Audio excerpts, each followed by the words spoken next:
103. Charlie Sheen, ladies and gentlemen. 103 is forever when you're just a He looks at 9/11, the unanswered questions. He looks at his family. He decides to go public, an intensely private person. But he's doing it because he can't sleep at night unless he does. A man after my own heart. Charlie's going to be with us 20 minutes into the next hour. I just cleared the phones.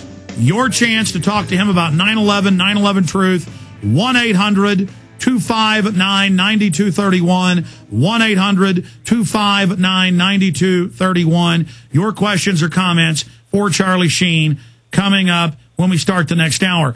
Charlie, I notice here in your letter, your open letter to the public, you say another bin Laden tape has surfaced this morning. I will be monitoring the FBI's most wanted website to see if this tape finally provides the Bureau with the evidence required to list him for the crime of 9/11 on his rap sheet. Thus far, it has not. Yeah.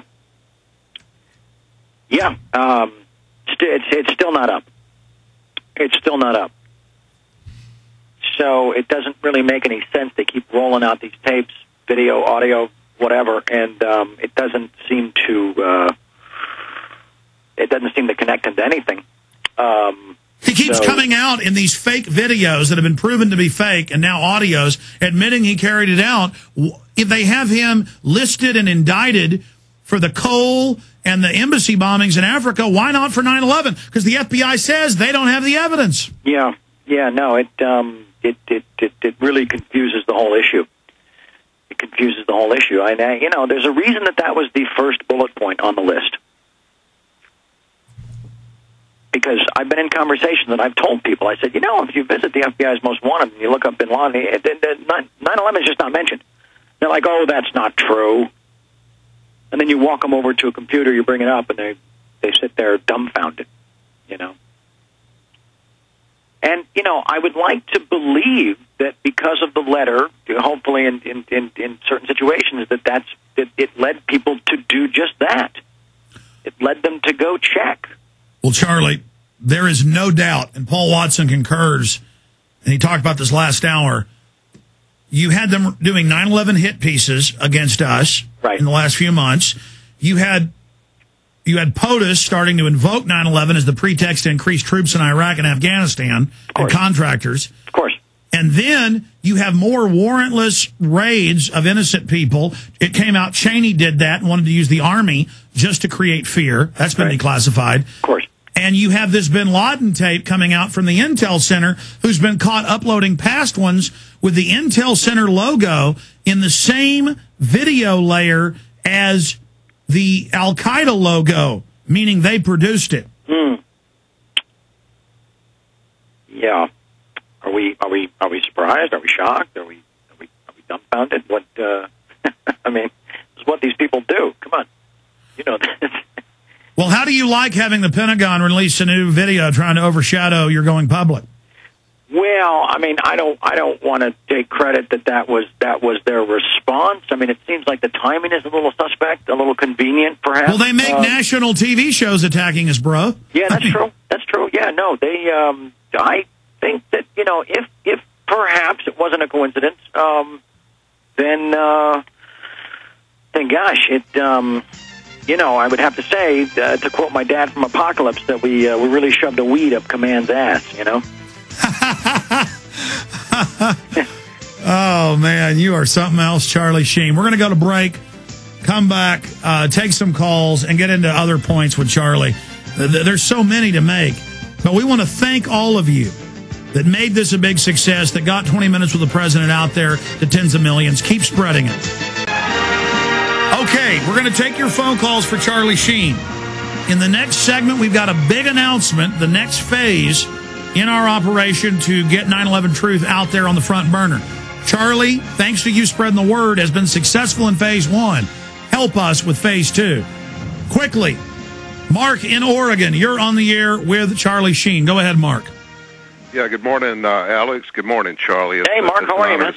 Oh, man, I'm doing pretty good. I'm doing better, each day since you, with Alex's great assistance, have really taken off with what I see is actually implementing what is the most powerful tool available to us at this time, Charlie, and I think you may be aware of this, to strike at the heart of evil with the facts of truth of the InfoWar, and that is the vehicle of publicity. The tool of publicity is extremely powerful, and when you've lent your name to the facts of truth, Charlie, you have supercharged the publicity which has always been available to the InfoWar. It all depended how far all of the InfoWarriors have wanted to go, and it's an ongoing condition as to how much we implement of what is available to us. But the facts of the truth create tremendous publicity, and just God bless you, sir, and I'm sure he does, and I really appreciate everything that you're doing and everything you've done, Charlie. Thank you, Mark. Thank you, Mark. Thank you so much. Wow, that's really powerful. Thank you.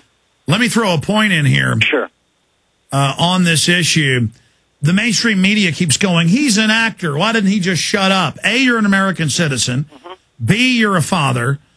C, you've been a director, writer, a very accomplished person. Ronald Reagan was an actor. Hey, good point. The governor of California is an actor. Yes. That's a load of crap. They just wish they were Charlie Sheen.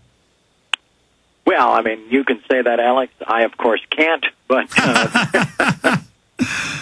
yeah, no. But I think it's interesting what Mark said is that they abuse the media that they so irresponsibly control. And sorry, there's a jet. And I'm trying to utilize it in a more responsible fashion. You know.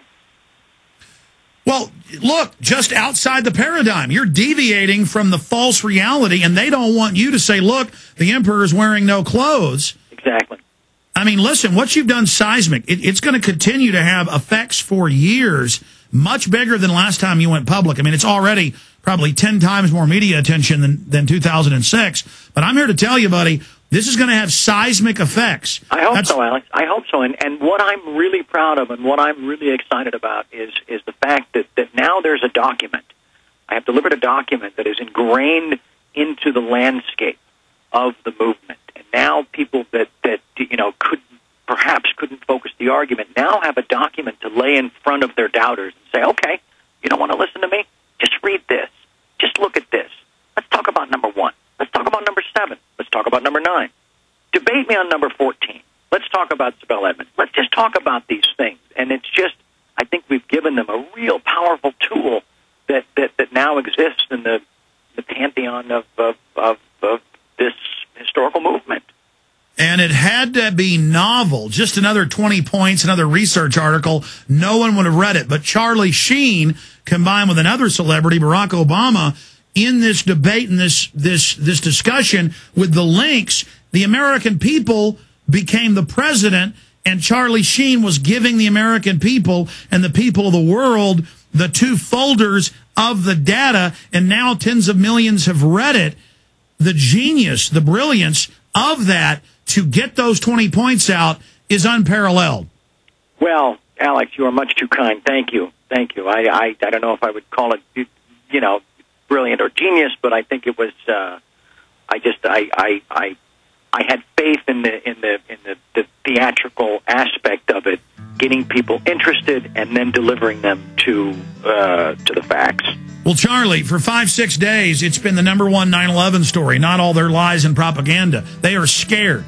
Yeah. I mean, it's huge. It dwarfs anything I've ever been involved in. No doubt. It's published in papers all over the world. This is the biggest single strike for 9/11 truth against the lie we've ever seen.